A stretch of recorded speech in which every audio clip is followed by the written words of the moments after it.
आंतरराष्ट्रीय कुस्तीपटू रविराज चव्हाण यांनी कुलस्वामिनी तुळजाभवानी देवीचे दर्शन घेत 1 किलो वजनाची चांदीची गदा अर्पण केली आहे। यावेळी मंदिर संस्थानच्या वतीने पैलवान रविराज चव्हाण यांचा सत्कारही करण्यात आला।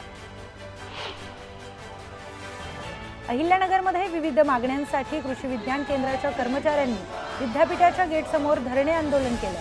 वाहतूक भत्त्यासह विविध मागण्या तातडीने पूर्ण करण्याची मागणी करण्यात आली।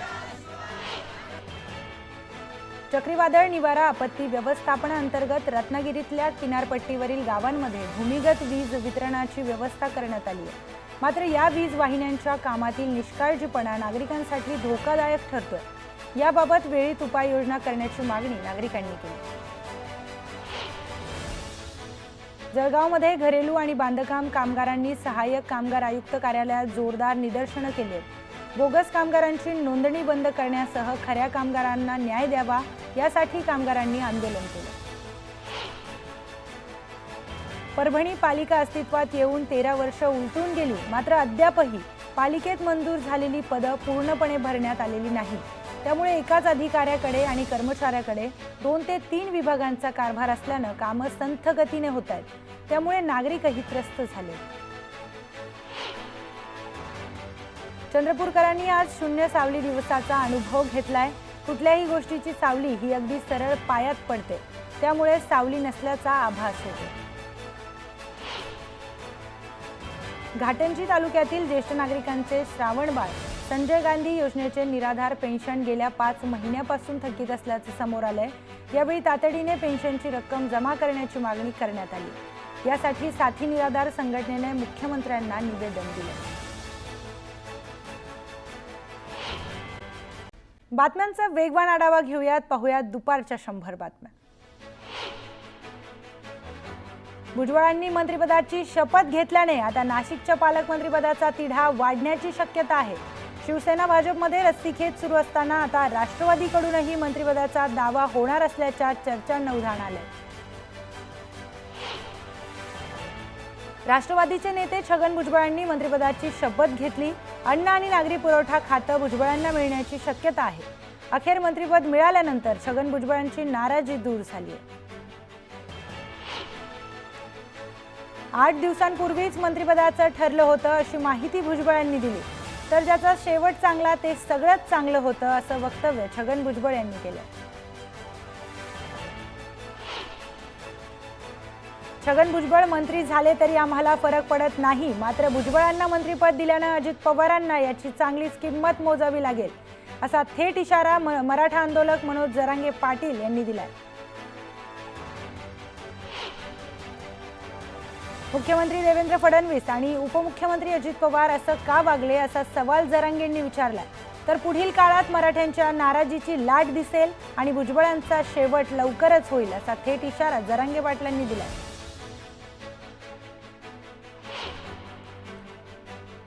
ओबीसींच्या दृष्टिकोनातून छगन भुजबळांना मंत्रिमंडळात स्थान मिळालं ही चांगलीच गोष्ट आहे, मात्र ओबीसी प्रश्नावर भूमिका घेतली नाही तर गाठ ओबीसी समाजाशी आहे असा थेट इशारा लक्ष्मण हाकेंनी दिलाय। छगन भुजबळ यांची मंत्रिमंडळात वर्णी लागताच जळगावात समर्थकांनी जोरदार जल्लोष केलाय। फटाक्यांची आतिषबाजी करत एकमेकाला मिठाई भरवून आनंद साजरा करण्यात आला। भुजबळांनी मंत्रिपदाची शपथ घेतल्यानं जालन्यात समता परिषदेच्या कार्यकर्त्यांनी जल्लोष केलाय। यावेळी कार्यकर्त्यांनी फटाक्यांची आतिषबाजी करत आनंद व्यक्त केला। छत्रपती सहकारी साखर कारखान्याच्या निवडणुकीत अजित पवारांच्या श्री जय भवानी माता पॅनलने विजय मिळवलाय। सर्व 21 उमेदवारांनी विजय मिळवल्यानं कार्यकर्त्यांनी फटाक्यांची आतिषबाजी करत जल्लोष साजरा केला। छगन भुजबळ यांनी मंत्रिपदाची शपथ घेतल्यानंतर बीडमध्ये समता परिषदेने आनंद साजरा केलाय। यावेळी फटाक्यांची आतिषबाजी करत कार्यकर्त्यांनी जल्लोष साजरा केला। राष्ट्रवादी काँग्रेसचे नेते छगन भुजबळ यांची मंत्रिपदी वर्णी लागली आहे। यावेळी येवल्यामध्ये भुजबळ कार्यकर्त्यांनी पेढे वाटत फटाके फोडून जल्लोष साजरा केला। नाशिकमध्येही भुजबळ समर्थकांनी जोरदार जल्लोष केलाय। यावेळी फटाके फोडत एकमेकांना पेढे भरवत आनंद व्यक्त केलाय। राज्याच्या नवीन गृहनिर्माण धोरणाला मंत्रिमंडळात मंजुरी मिळाली। येत्या 5 वर्षात 35 लाख घरे बांधण्याचं नियोजन करण्यात आलंय। त्यासाठी राज्य सरकारनं 70,000 कोटींचं नवं गृहनिर्माण धोरण जारी केलं। बीडच्या परळीमध्ये समाधान मुंडे मारहाण प्रकरणात भागवत साबळे, सुरेश साबळे यांच्यासह इतर 8 जणांविरुद्ध गुन्हा दाखल झालाय। समाधान मुंडेच्या आईच्या तक्रारीवरून ही कारवाई करण्यात आली। दौंडचे आमदार राहुल कुल यांनी सार्वजनिक उपक्रम समितीच्या अध्यक्षपदाचा पदभार स्वीकारला। यावेळी विधानसभेचे अध्यक्ष राहुल नार्वेकर यांनी आमदार राहुल कुल यांचा सत्कार करून अभिनंदन केलं। शक्तीपीठ महामार्ग कंत्राटदाराच्या माध्यमातून मंत्र्यांचे खिसे भरण्यासाठी आहे का, असा सवाल विनायक राऊतांनी केला। तर खासदार नारायण राणेंनी आम्हाला अडवून दाखवावं असं आवाहनही राऊतांनी केलं। ज्योती मल्होत्राबाबत आणखी एक धक्कादायक खुलासा समोर आलाय। ज्योती बांगलादेशला जाण्याच्या तयारीत असल्याची माहिती समोर आली आहे। एनआयएच्या हाती ज्योतीचा व्हिसा लागला असून एनआयएकडून ज्योतीची कसून चौकशी सुरू आहे।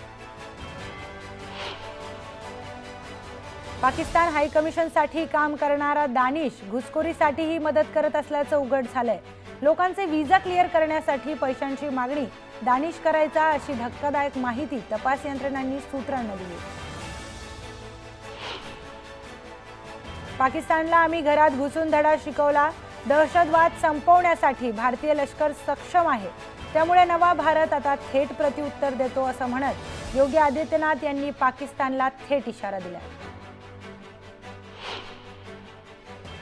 भारताच्या निवासी भागात हल्ला केला नसल्याचा पाकिस्तानचा कांगावा सुरूच आहे। अमृतसरमधील सुवर्ण मंदिरावर हल्ल्याचा पाकचा प्रयत्न भारतानं हाणून पाडला होता, पण आता आपण सुवर्ण मंदिरावर हल्ला केलाच नसल्याचा कांगावा पाकिस्ताननं केलाय। ऑपरेशन सिंदूर दरम्यान अमृतसरमधील सुवर्ण मंदिरावर पाकिस्तानने हल्ला करण्याचा प्रयत्न केला, मात्र भारतीय सैन्याने पाकचे सर्व मनसुबे धुळीला मिळवले। पाकच्या हल्ल्यामुळे सुवर्ण मंदिराच्या मुख्य ग्रंथींनी क्षेपणास्त्र आणि ड्रोन हल्ले रोखण्यासाठी अँटी एअरक्राफ्ट गन तैनात करण्याची परवानगी दिली होती, असा दावा एअर डिफेन्सचे प्रमुख लेफ्टनंट जनरल सुमरे इवान डी कुऱ्हानी यांनी केला। ज्योती मल्होत्राच्या हेरगिरी प्रकरणात रोज नवे खुलासे समोर येत आहेत। आता ज्योतीचा एक फोटो चर्चेत आलाय। याच फोटोमुळे ज्योती राष्ट्रीय तपास यंत्रणेच्या रडारवर आली होती। काश्मीरच्या सर्वात संवेदनशील असलेला काजीगुंड परिसरात ज्योतीने हा फोटो काढला होता। ज्योतीच्या सोशल मीडियावर डीपी असलेला हा फोटो आहे। या फोटोमुळे तपास यंत्रणांची डोकेदुखी वाढली। गुप्तहेर ज्योती मल्होत्राची सुरक्षा यंत्रणांकडून कसून चौकशी सुरू आहे। गुप्तचर आणि तपास यंत्रणांनी ज्योतीला 100हून अधिक महत्त्वाचे प्रश्न विचारलेत। ज्योतीला परदेश दौऱ्याबद्दल, तिच्या पाकिस्तानी मित्रांबद्दल आणि पाकिस्तानमध्ये असलेल्या तिच्या हँडलरबद्दल विचारपूस करण्यात आली। हेरगिरी प्रकरणात ज्योती मल्होत्राला अटक करण्यात आली आहे। ज्योती मल्होत्रा सोबतचा फोटो व्हायरल होतोय। त्यासोबत ती एका पाक एजंट सोबत दिसतेय। हा पाक एजंट पहलगाम हल्ल्यानंतर पाकिस्तानी दूतावासात केक घेऊन जाताना दिसल्यानं चर्चेत आला होता। 7 मे 2025 रोजी भारतीय लष्कराने ऑपरेशन सिंदूर राबवत पाकिस्तानला चांगलाच धडा शिकवला। यामध्ये पाकिस्तानच्या पंजाब प्रांत आणि पाकिस्तानच्या महत्त्वाच्या एअर बेसेसवर हल्ला करण्यात आला।